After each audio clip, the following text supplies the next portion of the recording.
Maswerteng gabi po mga ka-STL. Narito na po ang resulta ng STL Pangasinan para sa araw na to.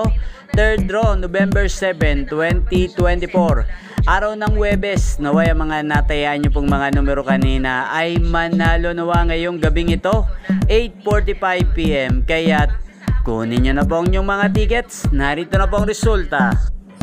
Para po sa STL Pangasinan, third draw result, 8:45 PM ang mga numerong nanalo, 6 at 7 in exact order sa lahat po ng tumaya kanina para sa third draw ng 6 at 7. Congrats po sa inyo, panalo po kayo. Again, 6 at 7 in exact order. Ayan, shoutout po natin ngayong gabing ito si Aling Bridget.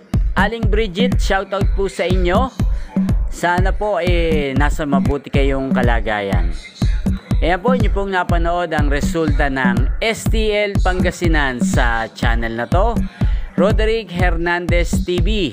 Maraming salamat po sa patuloy nyo pong panonood sa aking channel. Huwag pong kalimutang mag-subscribe. Thank you for watching.